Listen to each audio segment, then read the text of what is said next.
4 PM news network में दोस्तों आपका स्वागत है। मैं हूं आपके साथ राशिद ज़हीर। मिसाल आपने सुनी है कि चौबे बन के छब्बे बनने गए थे, दूबे बनकर लौटे। चौबे जी यानी कि 4 नंबर का व्यक्ति 6 नंबर का बनने गया था, 2 नंबर का बनकर वापस आ गया। बहुत बड़ी बात है, अजीब व गरीब मिसाल सुना रहा हूँ। कांग्रेस का एक अधिवेशन बिहार में होने जा रहा है। कांग्रेस वर्किंग कमेटी का ये अधिवेशन आज़ादी से पहले से बिहार में कभी नहीं हुआ, इस बार हो रहा है। लोगों का और यूट्यूबर्स का और मेन स्ट्रीम मीडिया के कुछ लोगों का कहना यह है कि दरअसल बिहार के अंदर जो क्रांति आई है इसे दूसरी क्रांति कहा जा सकता है। राहुल गांधी जेपी की तरह बिहार से फिर दोबारा भारत में छा सकते हैं।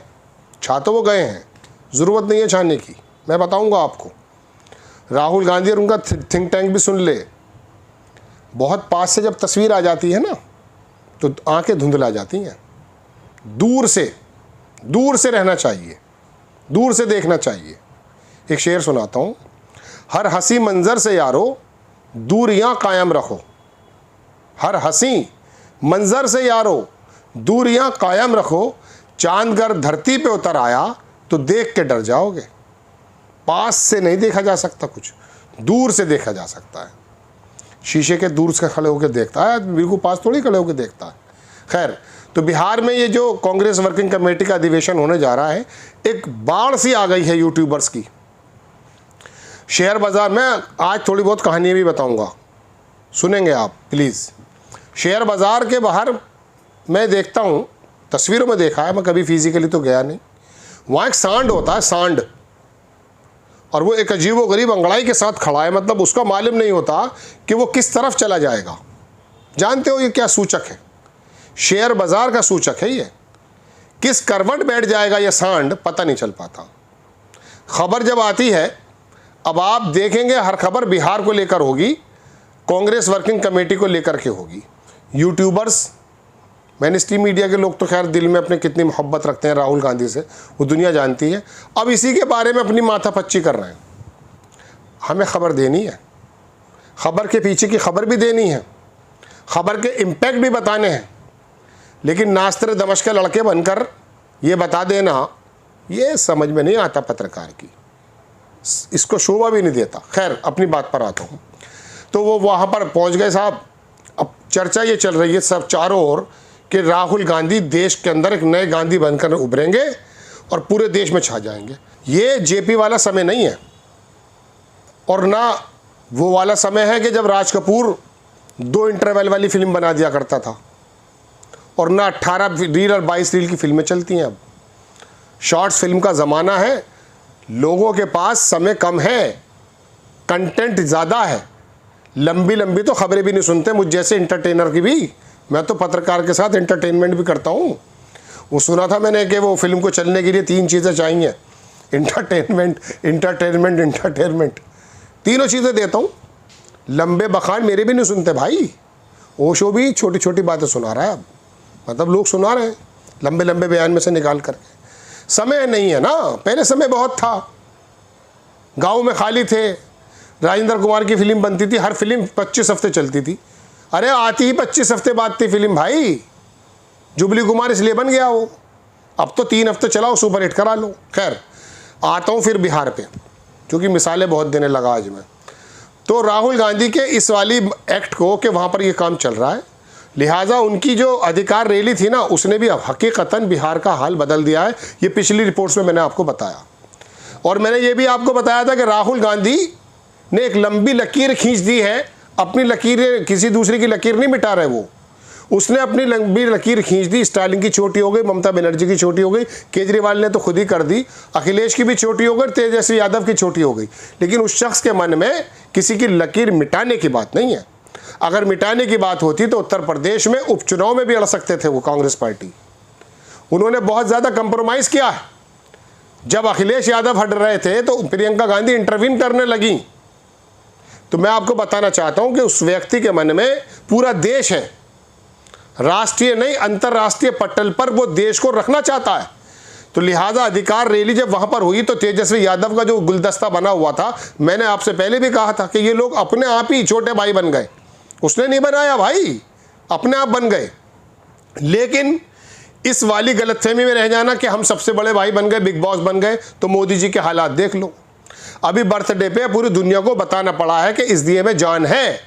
14 पेज टाइम्स ऑफ इंडिया के उनके बर्थडे विशेष के छापे गए। बिला वजह 19 मिनट की मन की बात करने आ गए और उसमें काम की बात कोई नहीं हुई।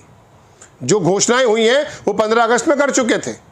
चूंकि बताना पड़ता, जनाना पड़ता है, उनके दिमाग में यही है कि अखबारों से, टीवी से शाहरुख खान, आमिर खान और बुर्ज खलीफा पे लिखवा करके मैं बता दूंगा कि मैं अजर और अमर हूं, 2047 तक रहूंगा। तो मेरे कहने का मतलब यह है कि अब कांग्रेस के मन में अगर ये बात आ गई है कि हम यहां से बिहार से गांधी निकाल देंगे, तो सुनिए, छब्बे मत बनिए, दूबे बन जाओगे।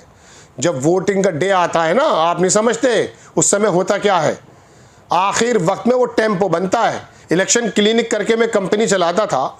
मैं कई सारे कैंडिडेट्स को बताया करता था कि आपको इलेक्शन जीतना कैसे है। जीतते भी थे, नाम क्या बताऊं आपको। तो मैं बता दिया करता था कि इस मुसलमान मौलाना की जब अपील लगाओगे तो इलेक्शन से 3 दिन पहले लगाना। कह रहे क्यों? मैंने 15 दिन पहले लगा दोगे ना तो होगा यूं कि सारे इस मुसलमान मौलाना की अपील पे सारे हिंदू जमात के लोग इकट्ठे हो जाएंगे, आपको वोट नहीं मिलेगा, क्योंकि आप भी हिंदू जमात से आते हैं। ये तो अजीबोगरीब है। ये टेम्पो जो है ना, टेम्परेरी से बना है। ये टेम्पो बनता 3 दिन पहले, 4 दिन पहले, हफ्ते भर पहले, 2 दिन पहले। और कत्ल की रात सुनते हैं आप, इलेक्शन की रात को कहते हैं कत्ल की रात। जानते हो, सुबह में जब वो निकलता है वोट लेकर के, उसके दिमाग में तो ये गलतफहमी होती है कि देश बदल दूंगा, सारे घर के बदल दूंगा। हालांकि उसे 5 साल में एक ही मौका मिला है, उसके बाद फिर उसे वही मजदूरी करनी है। मिलता जल्दी से किसी से कुछ नहीं है, चूंकि ये खुद ही अवेयर नहीं है। उस वक्त वो जाति पे जाता है, धर्म पे जाता है, नरेशन पे जाता है, अपनी उसकी सोच ही नहीं बनती। वो जो मोबाइल देख रहा होता है ना, सुबह को शौचालय में बैठा हुआ, वहाँ से उसकी राय बदल जाती है। तो आप क्या समझ रहे हैं कि आपने अधिकार रैली निकाल दी है, बिहार के हालात बदल गए हैं। नीतीश कुमार 20 बरस से हैं लगभग, उनसे तो बदलना ही था। बीजेपी के भी कर्मकांड खुल चुके हैं, बदलना ही था, लेकिन इतने नहीं बदले हैं। धर्म की जो चाबुक चलाते हैं ना, उसके अंदर भेजा काम नहीं करता जनाब, उसके अंदर जज्बात काम करते हैं। जब वो कहते हैं ना, मुल्लों को तुम्हारे घर में घुसेड़ करके ये लोग जो है वो ले आएंगे, ISIS का रवांडा बना देंगे, अफगानिस्तान बना देंगे, तो डर जाता है। इसीलिए अपर समाज का वोट अभी तक 30-35 बरस हो गए, मैं देख रहा हूँ वो जा ही नहीं रहा है भाजपा के अलावा कहीं। और जब से भाजपा बनी है, मैं आपको बल्कि जब से जनसंघ बनी है, आप रिकॉर्ड उठाकर देखिए, राहुल गांधी जी एक बार को छोड़ के जब से जनसंघ लड़ रहा, 80 में बीजेपी बनी है, 2025 बीजेपी का वोट परसेंट घटा नहीं है, जनसंघ का वोट परसेंट घटा नहीं है। एक बार सिर्फ बराबर में रहा था, ना वो आगे हुआ था ना पीछे हुआ था, बराबर में छूटे हैं। इसका मतलब ये है कि इनका ये काम तो कर रहा है। इस काम का मतलब क्या है? ये देश के अंदर जो तमाम बागडोरे हाथों में है ना, साधुओं के जो बैठते हैं, साधु संत बन करके IS PCS DM अपनी लड़कियों को वहाँ छोड़ाते हैं, इतना विश्वास होता है। एक MS डॉक्टर हमारे यहाँ अपना पीलिया झड़वाने पेड़ के नीचे एक साधु के पास चला गया। हमारा देश के अंदर एक अजीबोगरीब धर्मांधता है। यहाँ जयललिता का मंदिर बना लिया जाता है, खुशबू का मंदिर बना लिया जाता है, यहाँ पर भगवान बना लेते हैं हीरो को। तो मोदी जी तो साक्षात धर्म के रथ पे चढ़कर आए थे, उन्हें क्यों ना बनना है भगवान। तो मेरे कहने का मतलब ये है कि इतनी गलतफहमी ना पालिए कि वो बिहार से आकर के तेजस्वी से डिस्टेंसेस पैदा हो जाएं। वो अभी वहाँ पे लोकल जो है फोर्स है, वो उसको ख़त्म होने का अगर मिसाल के तौर पे डर लगेगा, इसी वजह से उसके मुंह से निकल गया 243 सीटों पे लड़ने का प्रोग्राम। फिलहाल ये बैसाखी है, आप लड़िए, आपकी लड़ाई वैसे भी बहुत ऊंची है। बेनी लाल वर्मा वो जो ज़बरदस्त नेता, मुझे उनको एक बात याद आ गई। उनसे पूछा कि वो चीफ मिनिस्टर बनेंगी प्रियंका गांधी, तो वो बोले अरे नहीं, वो लोग चीफ मिनिस्टर नहीं बनते हैं, वो तो प्रधानमंत्री बनते हैं। बड़ी शानदार बात कही थी उन्होंने। तो आप लोगों की लड़ाई दरअसल प्रधानमंत्री या अंतर्राष्ट्रीय मंच की है, और राहुल गांधी की लड़ाई तो प्रधानमंत्री की भी नहीं है। 1 घंटे में वो शख्स और उसकी वालिदा बन सकती थी प्रधानमंत्री। 10 बरस उसने एक ऐसे व्यक्ति को बनाए रखा जिसकी बिरादरी ने जो काम हुआ था आपको मालूम है, जिनके ऊपर ये आरोप लगा दिया था कि इंदिरा गांधी की हत्या में शामिल है थे वो। लेकिन क्या दिल कितना बड़ा था, इतना बड़ा कलेजा चाहिए। जब राजीव गांधी के हत्यारों को माफ़ करने की बात निकली उस परिवार से। आज थोड़ा सा वीडियो 1-2 मिनट लंबा हो गया है, लेकिन उम्मीद यह है कि आपको अच्छा लगेगा। और कांग्रेस के लोग अगर सुनेंगे तो समझ लें, अपना अधिवेशन भी करें, लेकिन तेजस्वी को ना डराएं कि उसका छोटा मोटा गुलदस्ता ख़त्म है। ये अपनी पार्टी के चक्कर में इधर उधर हो गए तो भाजपा को फ़ायदा पहुंच जाएगा। और आप लोग इस तरह, हालांकि राहुल गांधी बहुत अक्लमंदी से काम कर रहे हैं, बहुत शानदार काम कर रहे हैं, उस तरह की लड़ाइयों में लड़ते नहीं है, उनका विजन ही दूसरा है। वो आदमी ही अलग उसमें आया है, जिसको इन्होंने पप्पू बनाने की कोशिश की है फंड का एलोकेशन करके, वो पापा बन गया है। वजह यह है ना कि वो सोचता बड़ा है, पढ़ा लिखा व्यक्ति है। यूनिवर्सिटीज़ में जाकर के जब हाथ में माइक लेके कॉन्फिडेंस के साथ बात करता तो टेलीप्रॉम्प्टर देखिए आप अपना, वो बताता है। अरे ज़बरदस्त आदमी है वो, मैं उसका कोई प्रवक्ता नहीं हूँ भाई, जो बात है वो मैं बताता हूँ। तो आपको अच्छी लगती है खबर, आगे बढ़ा दीजिएगा। जय हिंद।